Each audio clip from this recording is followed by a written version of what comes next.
నమస్తే Telangana welcome to T news నేను మమతా ముందుగా బులెటిన్ లో హెడ్లైన్స్ వాయువ్య బంగాళాఖాతంలో తీవ్ర తుఫాను హమూన్ రేపు బంగ్లాదేశ్లోని హెపుపరా చిట్టాగాంగ్ మధ్య తీరం దాటే అవకాశం నైరుతి రుతుపవనాల తిరోగమనంతో తెలంగాణ వైపు శీతల గాలులు రాష్ట్రంలో పలు చోట్ల పెరిగిన చలి తీవ్రత ఇద్దరు బందీలను విడుదల చేసిన హమాస్ ఇంకా చెరలో 222 మంది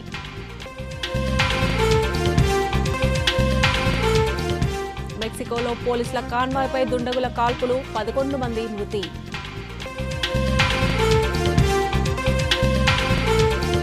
ప్రపంచ కప్లో ఆఫ్ఘనిస్తాన్ మరో సంచలన విజయం పాకిస్తాన్ సెమీస్ ఆశలు మరింత సంక్లిష్టం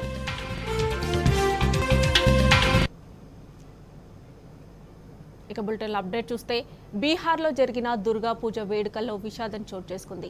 గోపాల్గంజ్ జిల్లాలోని రాజ్దాల్ పూజా పండర్లో దుర్గా పూజలో పాల్గొనేందుకు భారీగా జనాలు రావడంతో తొక్కిసలాట జరిగింది. ఈ ఘటనలో 3 మరణించారు. పూజ కోసం క్యూలో నిలబడ్డ ఓ చిన్నారి భక్తుల మధ్య పడిపోయింది. ఆ చిన్నారిని కాపాడేందుకు మరో 2 మహిళలు ప్రయత్నించారు. అదే సమయంలో తొక్కిసలాట జరగడంతో 3 తీవ్రంగా గాయపడ్డారు. వారిని చికిత్స నిమిత్తం సదర్ ఆసుపత్రికి తరలిస్తుండగా దారిలోనే ప్రాణాలు కోల్పోయారు.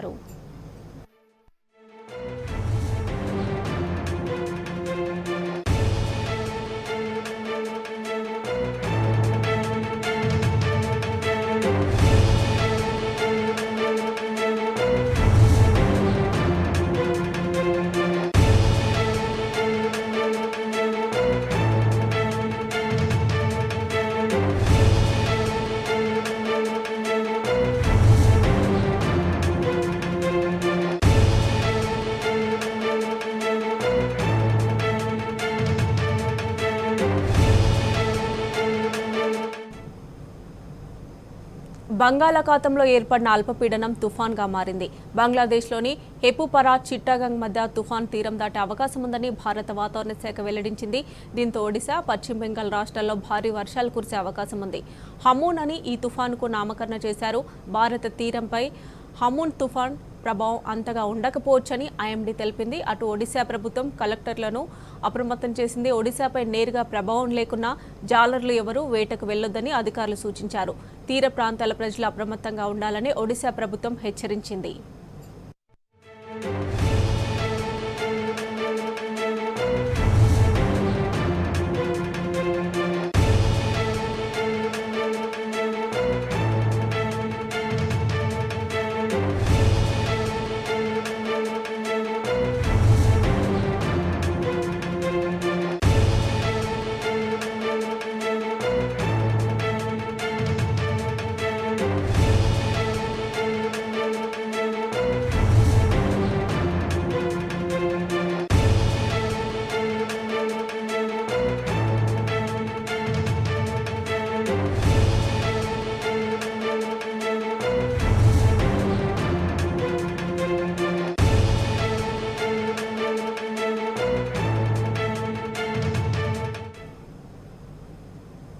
ఇక ఢిల్లీలో వాయు నాణ్యత రోజు రోజుకు క్షీణిస్తోంది. పలు ప్రాంతాల్లో air quality index very pure levels చూపిస్తోంది. ఇక దీంతో ప్రజలను అప్రమత్తం చేస్తోంది ప్రభుత్వం. వాయు కాలుష్య తీవ్రతను తగ్గించేందుకు చర్యలు తీసుకుంటుంది. బస్ సర్వీసులను తగ్గించి మెట్రో రైళ్లు పెంచాలని ప్రభుత్వం నిర్ణయం తీసుకుంది. ఈ మేరకు మెట్రో అధికారులతో మాట్లాడారు మంత్రి గోపాల్ రాయ్. రానున్న రోజుల్లో చలి తీవ్రతతో పాటు కాలుష్యం మరింత పెరిగే అవకాశం ఉండడంతో దానికి తగినట్లు చర్యలను ఉపక్రమిస్తోంది ఢిల్లీ ప్రభుత్వం.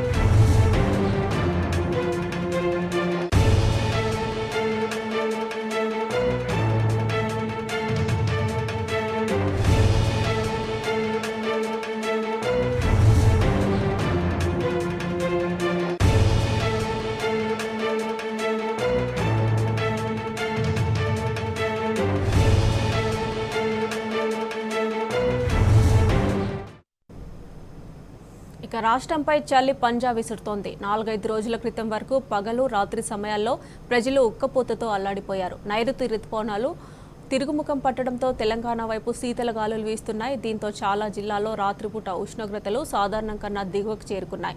ఈ క్రమంలో తెల్లవారుజామున పొగమంచు కమ్మేస్తోంది. హన్మకొండలో సాధారణం కన్నా 2.7 డిగ్రీలు తగ్గి కనిష్ట ఉష్ణోగ్రత 19.5 డిగ్రీలు నమోదైంది. ఆదిలాబాద్లో 1.8 డిగ్రీలు తగ్గి 17.2 డిగ్రీల సెల్సియస్ ఉష్ణోగ్రతలు నమోదయ్యాయి. హైదరాబాద్, భద్రాచలం, ఆదిలాబాద్లోనూ సాధారణం కన్నా కొంచెం ఎక్కువ ఉష్ణోగ్రతలు నమోదయ్యాయి.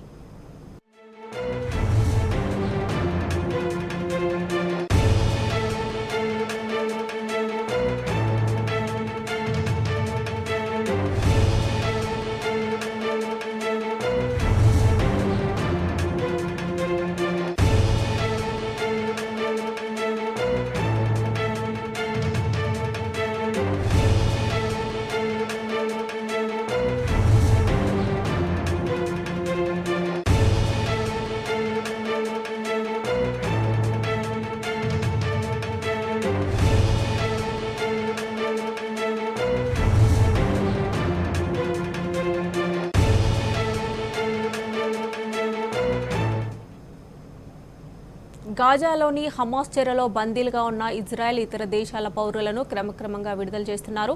తాజాగా మరో 2 బందీలను హమాస్ విడుదల చేసింది. మానవతా దృక్పథంతో 2 మహిళలను విడుదల చేసినట్లు హమాస్ ప్రకటించింది. ఖతార్, ఈజిప్ట్ మధ్యవర్తిత్వంతోనే మహిళలను విడిచిపెట్టామని హమాస్ ప్రకటించింది. విడుదలైన 2 మహిళలు అమెరికాకు చెందిన జూడిత్ టై రానన్, ఆమె కూతురు నటాలై షోషానా రానన్ కాగా వీరిద్దరిని గాజా, ఈజిప్టు మధ్య ఉన్న రాఫా సరిహద్దు వద్ద వదిలిపెట్టారు. బందీలుగా ఉన్న మరో 50 మందిని హమాస్ విడుదల చేసే అవకాశం ఉన్నట్లు తెలుస్తోంది. మరోవైపు గడిచిన 24 గంటల్లో 300లకు పైగా కొత్త దాడులు నిర్వహించినట్లు ఇజ్రాయెల్ మిలిటరీ ప్రకటించింది. ఈ దాడుల్లో మొత్తం మరణాల సంఖ్య 5,000కు పైగా చేరుకుందని గాజా ఆరోగ్య మంత్రిత్వ శాఖ తెలిపింది. మృతుల్లో 2,000 మంది చిన్నారులున్నారు. హమాస్ మిలిటెంట్ల వద్ద 222 మంది బందీలుగా ఉన్నారు.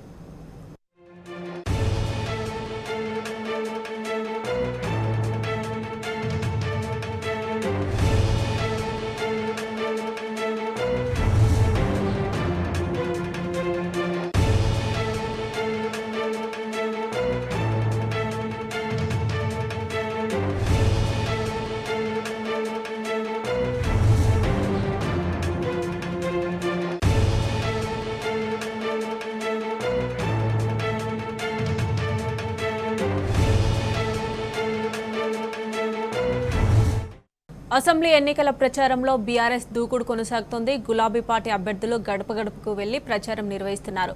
పార్టీ మేనిఫెస్టోను వివరిస్తూ ఓట్లు అడుగుతున్నారు. మరోవైపు గులాబీ పార్టీ ప్రచారానికి ప్రతిపక్ష శ్రేణులు సైతం ఫిదా అవుతున్నారు. విపక్షాలను వీడి గులాబీ కండువా కప్పుకుంటున్నారు. ముచ్చటగా 3వ సారి కారు గుర్తును గెలిపించుకుంటామని చెబుతున్నారు.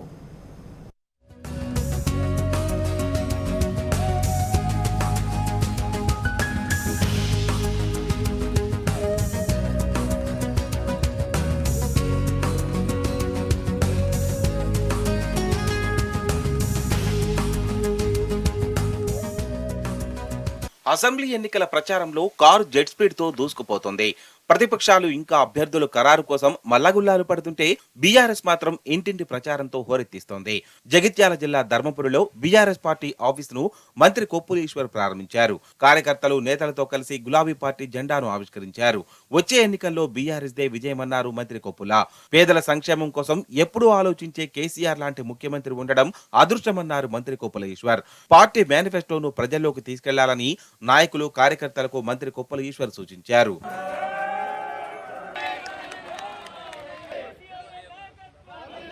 మూతోల్ నియోజకవర్గంలో ఎమ్మెల్యే విఠలరెడ్డి ప్రచారం జోరుగా సాగుతోంది. బైంసా మండలం సీరాల గ్రామంలో ఆయన విస్తృతంగా క్యాంపెయిన్ నిర్వహించారు. గడప గడపకు వెళ్లి బీఆర్ఎస్ చేసిన పనులు, పార్టీ మేనిఫెస్టోను వివరించారు. మరోసారి గులాబీ పార్టీ విజయం ఖాయమని, హ్యాట్రిక్ సీఎంగా కేసీఆర్ చరిత్ర సృష్టించబోతున్నారని చెప్పారు.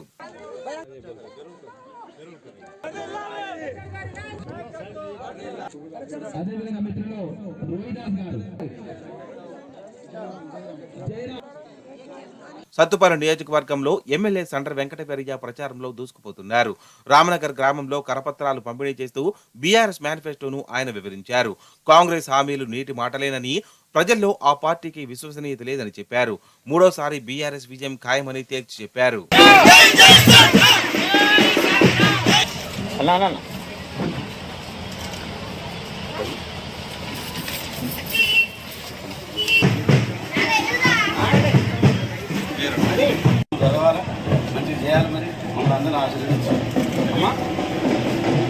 విజయదశమి పండుగ సందర్భంగా హుజూర్ నగర్ లోని కనకదుర్గ ఆలయంలో ఎమ్మెల్యే శానంపూడి సైదిరెడ్డి ప్రచార రథానికి ప్రత్యేక పూజలు చేశారు. సీఎం కేసీఆర్ అమలు చేస్తున్న అభివృద్ధి పథకాలే బీఆర్ఎస్ ను మూడోసారి అధికారంలోకి తీసుకొస్తాయని అన్నారు. రాబోయే రోజుల్లో బీఆర్ఎస్ పార్టీ ప్రభంజనం సృష్టించడం ఖాయమని, నియోజకవర్గంలో మళ్లీ గులాబీ జెండా ఎగరవేస్తామని సైదిరెడ్డి చెప్పారు.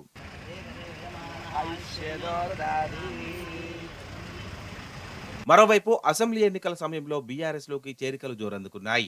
తాజాగా మహబూబ్నగర్ జిల్లాలో మంత్రి శ్రీనివాస్ గౌడ్ సమక్షంలో పలువురు బీజేపీ, కాంగ్రెస్ నాయకులు గులాబీ గూటుకి చేరారు. హన్వాడ మండలం యూరోనిపల్లికి చెందిన 50 మంది వివిధ పార్టీలకు చెందిన నేతలు బీఆర్ఎస్ కండువా కప్పుకున్నారు.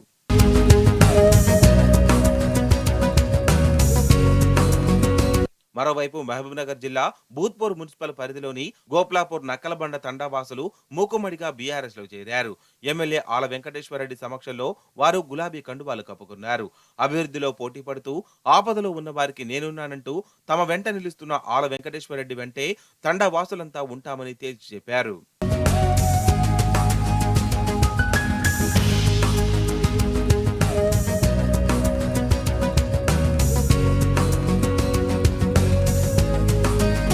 నాగర్ కర్నూలు జిల్లా బిజినపల్లి మండలంలో బీఆర్ఎస్ లోకి చేరికలు వెల్లువెత్తాయి. మంగనూరు గ్రామానికి చెందిన 60 మంది కాంగ్రెస్, బీజేపీ నాయకులు తమ కార్యకర్తలతో కలిసి బీఆర్ఎస్ లో చేరారు. ఎమ్మెల్యే మర్రి జనార్దన్ రెడ్డి వారికి గులాబీ కండువా కప్పి పార్టీలోకి సాదరంగా ఆహ్వానించారు.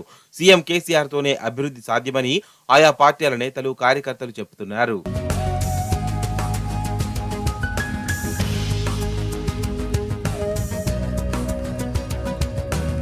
పెద్దపల్లి నియోజకవర్గ కేంద్రంలో గులాబీ పార్టీలోకి చేరికలు జోరుగా జరిగాయి. ఎమ్మెల్యే దాసరి మనోహర్ రెడ్డి సమక్షంలో కాంగ్రెస్ కు చెందిన 200 మంది మహిళలు, యువకులు బీఆర్ఎస్ జెండా కప్పుకున్నారు. సీఎం కేసీఆర్ అమలు చేస్తున్న అభివృద్ధి సంక్షేమ కార్యక్రమాలకు ఆకర్షితులై విపక్ష శ్రేణులు బీఆర్ఎస్ లో చేరుతున్నాయని, మరోసారి కారు గుర్తు పార్టీ విజయం ఖాయమని ఎమ్మెల్యే మనోహర్ రెడ్డి చెప్పారు.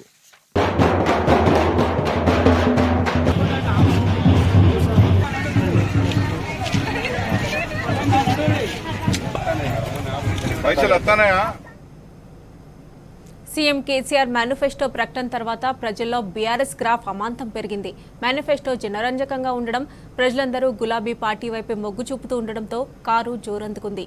సీఎం కేసీఆర్ కు ఎదురులేదని తెలంగాణ ఇంటెన్షన్ సర్వే సంస్థ తెలిపింది. ముచ్చటగా మూడోసారి సీఎం కేసీఆర్ ముఖ్యమంత్రిగా ప్రమాణ స్వీకారం చేయడం ఖాయమని సర్వే స్పష్టం చేసింది.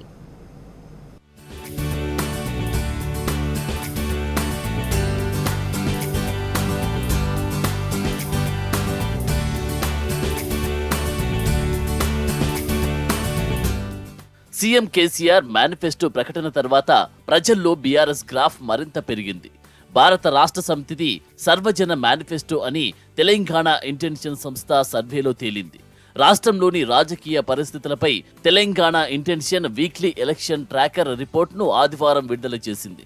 మేనిఫెస్టో జనరంజకంగా, సకల జన ఆమోదయోగ్యంగా ఉందని 67% మంది అభిప్రాయపడ్డారు. 400కే గ్యాస్ సిలిండర్, కేసీఆర్ బీమా, రైతు బంధు, ఆసరా పెన్షన్ల సాయం పెంపు, ఆరోగ్యశ్రీ పరిమితి పెంపు వంటి అంశాలపై ప్రజల్లో విస్తృతంగా చర్చ జరుగుతుందని సర్వేలో వెల్లడైంది.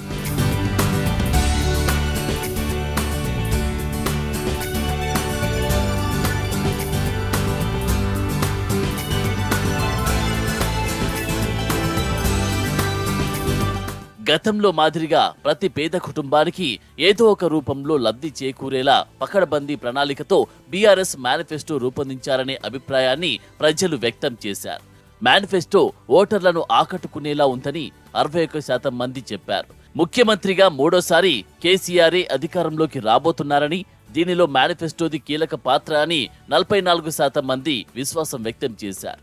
మరిన్ని సంక్షేమ పథకాలు ఉంటాయని ఆశించామని 24% మంది అభిప్రాయపడగా, మేనిఫెస్టోతో సంబంధం లేకుండా గతంలో సీఎం కేసీఆర్ ఎన్నో పథకాలు ప్రవేశపెట్టారని, ఈసారి కూడా అదే జరుగుతుందని విశ్వాసం వ్యక్తం చేశారు. ఇక మేనిఫెస్టో అద్భుతంగా ఉందని, విపక్షాలు ఆ దరిదాపుల్లోకి కూడా రాలేవని 29% మంది అభిప్రాయపడ్డారు. ఈ దెబ్బకు కాంగ్రెస్ 6 గ్యారంటీలు కనుమరుగయ్యాయని తమ అభిప్రాయాన్ని వెల్లడించారు.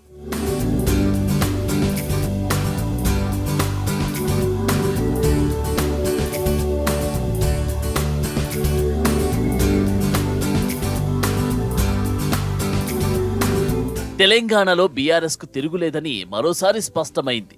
ముచ్చటగా మూడోసారి కూడా కేసీఆర్ ముఖ్యమంత్రి కాబోతున్నారని తెలంగాణ ఇంటెన్షన్ సర్వే తేల్చింది. బీఆర్ఎస్ మళ్లీ అధికారంలోకి వస్తుందని 42% మంది అభిప్రాయపడితే, కాంగ్రెస్ వస్తుందని 32%, బీజేపీకి 10% మంది ఓటేశారు. హాంగ్ వస్తుందని 9% మంది పేర్కొన్నారు. 7% మంది మాత్రం ఏమీ చెప్పలేమని తెలిపారు. 55 మందితో తొలి జాబితా ప్రకటించిన తర్వాత కాంగ్రెస్ గ్రాఫ్ మరింత పడిపోయిందని సర్వేలో తేలింది. గతంతో పోల్చితే కాంగ్రెస్ కు 1% మంది దూరమైనట్టు తెలిపింది. రాహుల్ గాంధీ ప్రజలను పెద్దగా ఆకట్టుకోలేకపోతున్నారని, జన సమీకరణలో కాంగ్రెస్ విఫలమైనట్టు తేలింది. బీజేపీలో గత వారం రోజులుగా ఎలాంటి చలనం లేదని, దాని గురించి ప్రజల్లో ఆశించిన స్థాయిలో చర్చ జరగడం లేదని నివేదిక వివరించింది. సీఎం కేసీఆర్ బహిరంగ సభల తర్వాత బీఆర్ఎస్ గ్రాఫ్ మరింత పెరిగిందని సర్వే స్పష్టం చేసింది.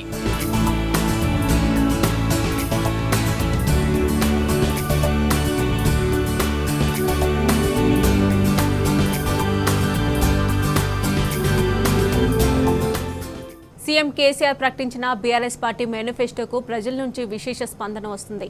రాష్ట్రంలో ఇప్పటికే 2 సార్లు ప్రభుత్వాన్ని ఏర్పాటు చేసిన బీఆర్ఎస్ కు ముచ్చటగా మూడోసారి విజయం అందించేందుకు ప్రజలు సిద్ధమవుతున్నారు. తాజాగా మేనిఫెస్టోలో రేషన్ కార్డు లబ్ధిదారులకు సన్నబియ్యం ఇవ్వనున్నట్లు తన పార్టీ మేనిఫెస్టోలో ప్రకటించారు. దీంతో ప్రజల్లో హర్షం వ్యక్తమవుతుంది. బీఆర్ఎస్ ప్రభుత్వం మళ్లీ గెలవడం ఖాయమని ప్రజలు అనుకుంటున్నారు.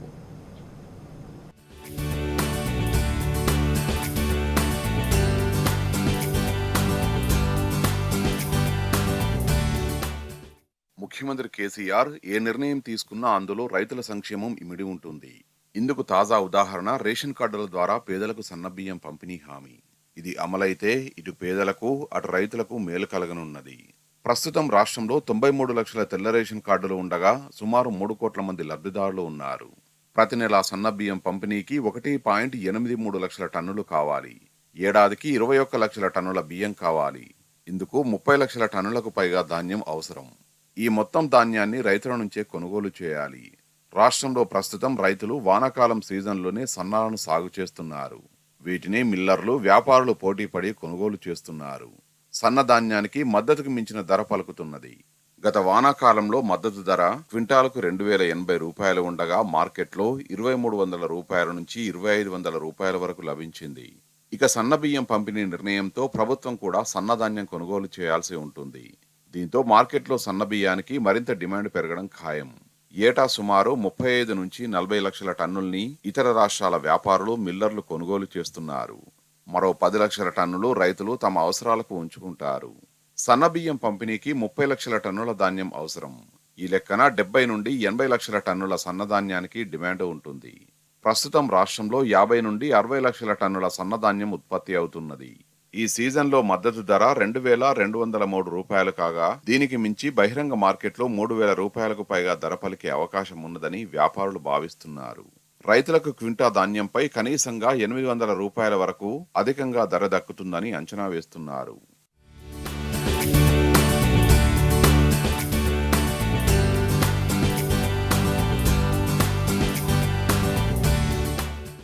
తెలంగాణ రైతుల నుంచి యాసంగిలో దొడ్డు ధాన్యం కొనుగోలు చేయబోమని కేంద్రం చెబుతున్నది. ప్రతిసారి యాసంగి సీజన్ వరి కోతకు రాగానే కేంద్రం పేచీ పెడుతున్నది. రైతులు వానాకాలంలో సన్నాలు, యాసంగిలో దాదాపు దొడ్డువడ్లు పండిస్తున్నారు.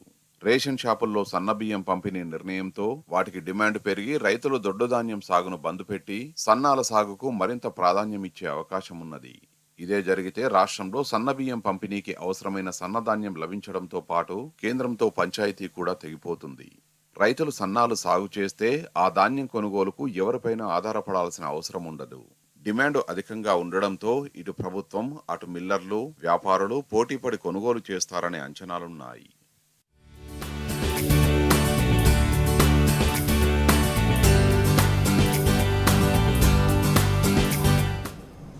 బీఆర్ఎస్ మేనిఫెస్టో పేదలకు భరోసా నింపుతోంది. మళ్లీ గెలిస్తే 400కే గ్యాస్ సిలిండర్ ఇస్తామన్న సీఎం కేసీఆర్ హామీతో పేద ప్రజలకు ఊరట లభించబోతోంది. పేదింటికి గ్యాస్ భారం తప్పనుంది.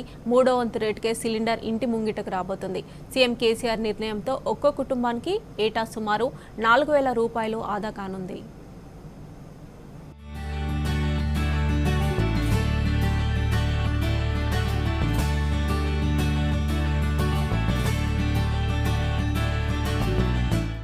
పేదలపై మోదీ సర్కార్ మోపిన బండభారాన్ని తగ్గించేందుకు బీఆర్ఎస్ అధినేత కేసీఆర్ కంకణం కట్టుకున్నారు.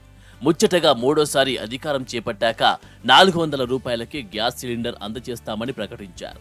ఇందుకు సంబంధించిన హామీని బీఆర్ఎస్ మేనిఫెస్టోలో పొందుపరిచారు. కేసీఆర్ నిర్ణయంతో ఒక్కో కుటుంబంపై ఏటా సుమారు 4,000 రూపాయలు ఆదా కానున్నాయి. మళ్లీ సంతోషంగా సిలిండర్పై ధైర్యంగా వంట చేసుకునే పరిస్థితి రానున్నది.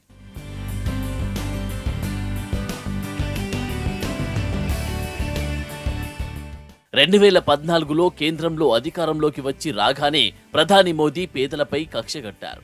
ఇందులో భాగంగానే పేదలపై బండభారాన్ని మోపారు. అడ్డు అదుపు లేకుండా ఎడాపెడా గ్యాస్ సిలిండర్ ధరలు పెంచేశారు. ప్రధాని మోదీ అధికారంలోకి వచ్చిన 2014లో గ్యాస్ సిలిండర్ ధర 414 రూపాయలు మాత్రమే. అది 2023లో 1,155 రూపాయలకు చేరింది. 2 నెలల క్రితం వరకు ఇదే ధర కొనసాగింది. అంటే మోదీ వచ్చిన తర్వాత ఏకంగా 741 రూపాయల మేర ధర పెంచారు. దీంతో కుటుంబాలపై ఆర్థిక భారం పడింది. ఒక్కో కుటుంబంపై ఏటా సగటున 5,000 రూపాయల వరకు భారం పడింది. దీంతో గ్యాస్ బుక్ చేసుకోవాలంటేనే పేదలు వణికిపోయే పరిస్థితి ఏర్పడింది. దీంతో గ్యాస్ సిలిండర్ మూలన పెట్టేసి మళ్లీ కట్టెల పొయ్యి వైపు మళ్లారు. కట్టెల పొగ ఇతర సమస్యలతో అనారోగ్యం బారిన పడుతూ ఉన్నారు.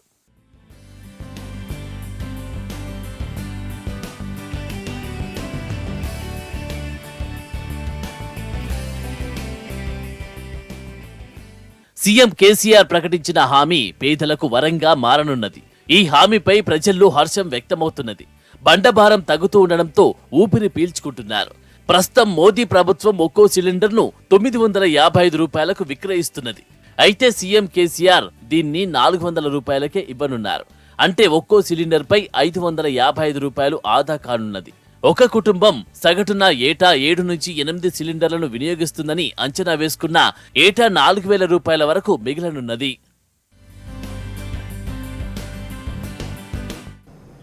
వరల్డ్ కప్లో పసికున్న ఆఫ్ఘనిస్తాన్ మరో చారిత్రాత్మక విజయాన్ని అందుకుంది. ఇప్పటికే డిఫెండింగ్ ఛాంపియన్ ఇంగ్లాండ్ను ఓడించిన ఆఫ్ఘాన్ అదే జోరులో పటిష్ట పాకిస్తాన్ను మట్టి కర్పించింది. ఉత్కంఠగా సాగిన మ్యాచ్లో ఆఫ్ఘనిస్తాన్ 8 వికెట్ల తేడాతో గెలుపొందింది. మరోవైపు పాక్ హ్యాట్రిక్ ఓటంలతో మరింత కుంగిపోనుంది.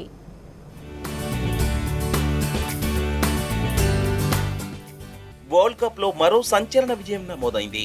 పాకిస్తాన్ పై పసిగోన ఆఫ్ఘనిస్తాన్ ఘన విజయం సాధించింది. పాకిస్తాన్ పై 8 వికెట్ల తేడాతో ఆఫ్ఘనిస్తాన్ గెలుపొందింది. వన్డే క్రికెట్ లో పాకిస్తాన్ పై ఆఫ్ఘనిస్తాన్ కు ఇదే తొలి విజయం కావడం విశేషం. ఈ గెలుపుతో ఆఫ్ఘాన్ పాయింట్స్ టేబుల్లో అట్టడుగు స్థానం నుంచి 6వ ప్లేస్ కు దూసుకెళ్లింది. ముందుగా బ్యాటింగ్ చేసిన పాకిస్తాన్ నిర్ణీత 50 ఓవర్లలో 7 వికెట్లకు 282 పరుగులు చేసింది. బాబర్ ఆజం 92 బంతుల్లో 4 ఫోర్లు 6 తో 74, అబ్దుల్ షఫీక్ 75 బంతుల్లో 5 ఫోర్లు 2 సిక్స్లతో 58 హాఫ్ సెంచరీలతో రాణించారు. ఆఫ్ఘాన్ బౌలర్లలో నూర్ అహ్మద్ 3 వికెట్లు తీయగా నవీన్ ఉల్ హక్ 2 వికెట్లు పడగొట్టాడు.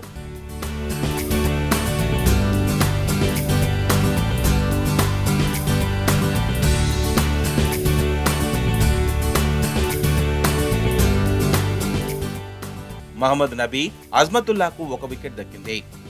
283 పరుగుల భారీ లక్ష్య ఛేదనలో దిగిన ఆఫ్ఘనిస్తాన్ కు ఓపెనర్లు రెహమనుల్లా, గుర్బాజ్, ఇబ్రహీం జడ్రాన్ అదిరిపోయే ఆరంభాన్ని అందించారు. ఆరంభం నుంచే పాకిస్తాన్ బౌలర్లపై ఎదురు దాడికి దిగారు. దాంతో ఆఫ్ఘనిస్తాన్ పవర్ ప్లేలో వికెట్ నష్టపోకుండా 60 పరుగులు చేసింది.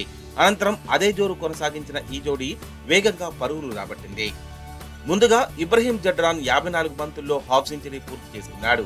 ఆ కొద్దిసేపటికే రెహమనుల్లా, గుర్బాజ్ 38 బంతుల్లో అర్ధశతకం సాధించాడు. దాంతో ఆఫ్ఘనిస్తాన్ 16 ఓవర్లలోనే 105 పరుగులు చేసింది. క్రీజ్ లో ప్రమాదకరంగా మారిన ఈ జోడిని షాహిన్ అఫ్రీది విడదీశాడు. రెహమానుల్లా గుర్బాజ్ ను క్యాచ్అవుట్ గా పెవిలియన్ కు చేర్చాడు. దాంతో తొలి వికెట్ కు నమోదైన 130 పరుగుల భాగస్వామ్యానికి తెరపడింది. అనంతరం బ్యాటింగ్ కు వచ్చిన కెప్టెన్ హష్మతుల్లా షాహిదీ, రెహమత్ షా ఆచితూచి ఆడారు. రిస్కీ షాట్లు ఆడకుండా ఫిక్స్ సింగిల్స్, డబుల్స్ తో పాటు వీలు చిక్కిన బంతులను బౌండరీలకు తరలించారు. 58 బంతుల్లో రెహమత్ షా హాఫ్ సెంచరీ పూర్తి చేసుకోగా హష్మతుల్లా షాహిదీ అతనికి సహకరించాడు. వేగంగా పరుగులు చేసిన రెహమత్ షా ఆఫ్ఘన్ విజయాన్ని సులువు చేయగా హష్మతుల్లా షాహిదీ బౌండరీ బాది విజయం లాంఛనాన్ని పూర్తి చేశాడు.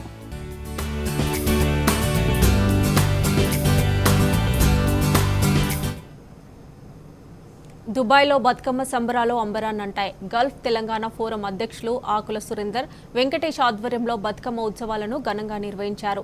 బతుకమ్మ పాటలతో దుబాయ్ హోరెత్తింది. రంగురంగుల పూలతో అందంగా అలంకరించి భక్తి శ్రద్ధలతో గౌరమ్మను కొలుస్తూ బతుకమ్మ ఆట పాటలతో ఆడి పాడి సందడి చేశారు.